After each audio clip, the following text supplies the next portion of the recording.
If your compassion does not include yourself, it is incomplete. Jack Kornfield. It seemed like the natural thing to do. A middle-aged man had dropped his keys near me. I jumped up, hopped over, picked the keys up, and gave them back to him. Not so unusual, except I had a badly twisted ankle after slipping on a walking holiday and needed to rest it while the pain and swelling went down. I struggled back to my seat, wincing. It was a small incident but symbolic of my rescuing, codependent instinctive habits at the time. If something needed doing, I would be the one to do it. If there were a problem around, I'd jump to fix it. Of course, I could have just called out to the man and pointed at his keys from where I was sitting. But I felt like I had to do it myself. I thought that's what being good was. And the harder something was for me, the more good I thought I was being. When trying harder makes it worse, it was part of a whole guilt-driven people-pleasing pattern. Other people's appreciation gave me brief relief from feeling bad about myself. It was a temporary pass into being okay. Over the years came relationship breakdowns, career misfires, and increasing anxiety and insecurity. Whenever there was a problem in a relationship, I considered it my job to fix it. Though my intentions were good, this actually created a sense of separation. Instead of being in the relationship, I became more like a mechanic looking at it from the outside. As for work, I took on so much that it left me stressed and created a distance from my colleagues. I thought they were acting coolly toward me because I wasn't doing enough, but that opposite was actually true. I was doing too much. I didn't recognize at the time how my actions were affecting the balance of my relationships. I couldn't understand why I kept failing. I'd always been taught that if I wasn't succeeding, the answer was to try harder, but the harder I tried, the worse it got. See, I tried therapy. Naturally, I tried to be the best therapy client. I did all my homework, read all the books, and often turned up with helpful notes for the therapist. Of course that didn't work either. Learning about what I was doing wrong made it worse. Now I had a whole new set of things to beat myself up about. I was even failing at therapy. I was pointing in the wrong direction, so going further just got me more lost. Seeing through new eyes. The real difficulty is to overcome how you think about yourself. Maya Angelou. The turning point was realizing my cruelty. My kindness to others had blinded me to how cruel I was being to myself. Trying harder and beating myself up for where I was failing was just more cruelty. However much I did, no gold star was ever going to come from outside to officially certify I was enough. If I was to become a truly kind person, I needed to start learning to be kind to myself. It was hard. I had to stop constantly being the most helpful person around. But in my mind, at least, that's who I was. My profession, my relationships, and my identity were all based on that.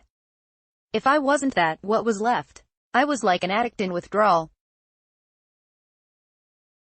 Without the regular feel-good boosts of appreciation from others, I had to face all the difficult feelings I'd had about myself for as long as I could remember, the guilt, fear, and insecurity I'd developed when I was a sensitive kid who felt like he didn't belong and always thought he had something to compensate for, atone for, or prove. But at least I was now pointing in the right direction, so every step was progress. Each week was a little better than the last. Spotting when I was being too self-critical and learning to be kinder. Holding back from fixing a problem someone could easily fix for themselves.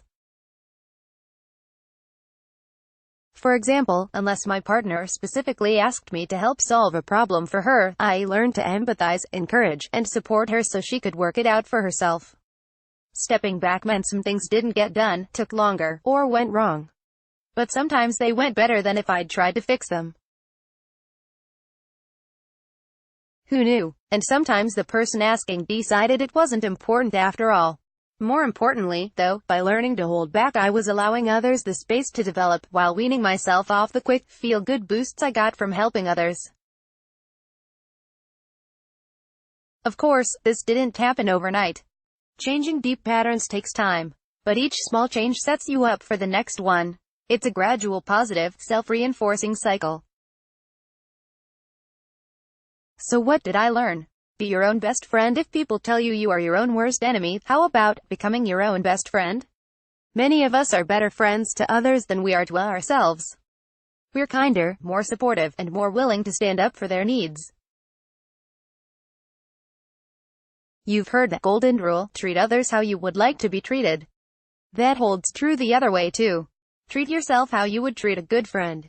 If you wouldn't say something to a good friend, don't say it to yourself. If you wouldn't ask a friend to put up with something, don't put up with it yourself. You're as much part of nature as they are, and just as important. Plus, looking after yourself is your job.